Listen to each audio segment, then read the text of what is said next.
Hey guys, and welcome to this T92 replay here on the new Melanovka. This was actually one of the first matches I played this day in the new patch. I haven't played it much. I played mostly on the test server, and this was the first one I think on the live server. And actually, it was a really nice and effective match. Obviously, the new HD map, so some stuff has changed, but luckily, this really nice spotting bush hasn't changed. So I was able to get in here relatively easily and safely, and it's actually, I think it's nicer now. This extra bush here on the left is much better for spotting. However, the enemy light has got some really nice bushes here as well, and he's fairly aggressive, and I auto aim but I do not fire, because that's the key in passive spotting, is to basically you have to have some nerves. Enemy tanks will on occasion get really close to you, like this SB1C did, and unless they actually get within proxy range to spot you, you do not fire, because you'll give away your position. That guy came really close. He was on the border of the proxy range actually, and I held fire, and that meant that I am still spotting here while he's now having to scoot for some place to where he can do some spotting. I'm still lighting him up. He probably doesn't know this. And I'm just holding my fire, because if I fire on anything at the moment, I will get spotted. People know I'm here and will be in trouble. So, passive spotting 101. And I see him getting killed now. So now I can actually do a little bit of adjustment of my position. You see me checking around here to make sure that I'm still fully in the bush. And this is why I needed to move, because now this badgehead is super aggressive. And I'm just pinging him, asking people to shoot him. And one person shoots him, and this convoy behind me, he fires at this guy for 3 shots or something, and he keeps missing. I mean, I don't know how hard it is to properly lead a light tank that's almost static in the water. I really couldn't see why he missed so many shots. But now I'm stuck here, because that guy will spot me if I move or if I fire. So I can do nothing else than just wait, which isn't too bad. I'm not spotting much at the moment, but that probably will change. It is a good position. I'm already up to 4.8k spotting damage, which is quite a lot. I mean, it can and it will definitely go higher. But for now, this is quite a nice result, and I'm just waiting here. And I will not fire on that badgehead until he's a one-shot for my gun. Because I can never get back in this bush if I do, and if I get spotted I have to run away. I can never get back here without him spotting me. So I'm completely safe. He will not spot me. I'm just good. So I'll just wait here. I will keep spotting enemies that fire on any of our tanks, and I will just have patience. That AMX-30, I saw him coming up in the back, and I'm looking that way. Our convoy is in the middle of the field, unfortunately. He probably should have gone. I am aiming on this guy, and I'm pinging my team to actually fire on him, because he's pretty dangerous to me as well. Because if that badgehead spots me somehow, he has a really good shot on me, even if I try to pull back. So yeah, that badgehead unfortunately takes care of our convoy. So at least the badgehead can hit his targets, and I'm just doing spotting damage on the Oni, even though he's no longer spotted, which is quite nice. And now the badgehead is a one-shot, so I asked my team to fire on him, but no one seems inclined to do so. So I actually finish him off, and I instantly move, because I know I'm spotted. I'm hoping that AMX-30 won't shoot me, and I'm staying in this low ground, but I'm also again turning around, because I'm going back in that bush.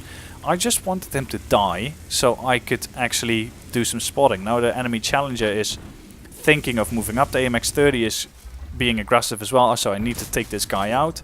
Put a nice shot in, but someone else kills him. And now we see this Leo in the middle of the field, so I put some nice fire in. I'm not shooting anymore, because not only is he behind cover, but now he will spot me if I fire. So I'm just waiting. Again, passive spotting 101. He gets taken out, so instantly it's time to move. That challenger is still there, but I'm thinking, no, I'm not going that way, because if he spots me, I'm in a really unfortunate position in crossfire. So I'm actually going to the right, and nothing else has been spotted here on the field, so I just need to see if there's stuff here that I can spot and or damage for my team.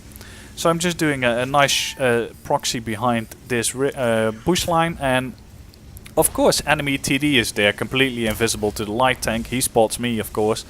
So I go away, then at the point where he gets despotted, I instantly loop back, and I will go and stand behind these bushes just to spot him. I'm not going to fire.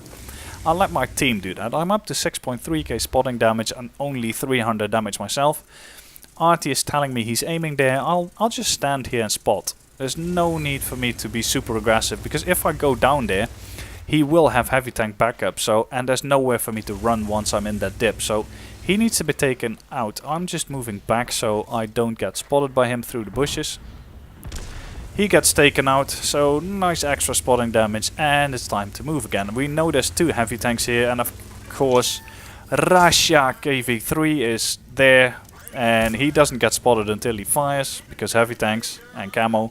So I lose a little bit of HP, not too much though. It doesn't look like he's got the big gun. I'm in a pretty favorable position though. I can just track him, so I can get even more assistance damage, and I'll just keep firing into his track. Now he goes back. I'm risking taking a shot here, but he doesn't fire for some reason.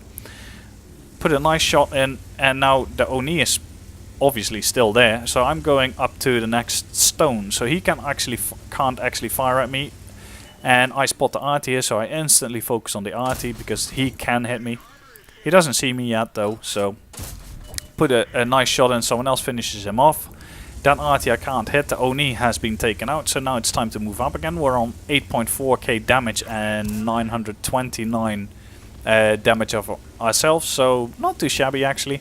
And now we're just going to see if we can put one shot into this Artie. I don't want to get shotgunned in the face by him. I know he's turning around for me because Artie always does that. So he's coming for me. I'll put a really nice shot in. He doesn't fire, gets taken out, and that's the match. So let's take a look at the results. So here we go, nice results. We managed to get our first MOE actually. It was kind of funny because I was on 58% MOE before this match, and it instantly jumped to 68%, so a full 10% jump, which was actually rather unexpected, especially since I played this tank last week. So that was quite nice. Ace tanker obviously. Managed to get a scout and a patrol duty, not really surprising with 8k spotting. Managed to get 1600 base XP, only 1000 damage ourselves, but obviously we did 8.4k spotting ourselves, which basically was the entire enemy team. We had some really nice matchmaking, we had a really nice map, we had a not too intelligent light tanks on the enemy team, so we were able to do a lot this match. We only fired 13 shots ourselves, 10 hits, 9 penetrations, only 1000 damage, but this was the big thing in this match was the spotting damage, or the passive spotting. That was the key to winning, and it came out really well. I mean, T92 is a really nice light tank. It's got good camo, really good gun handling, 142 income, 117k profit, and that was because we lost 20k for the cola, which I've got on this tank. Just to increase the DPM a little bit. So I should actually buy this when it's on discount. I will do next time. So yeah, I do hope you enjoyed the replay. If you did, feel free to rate it, subscribe to the channel, and see you guys next time.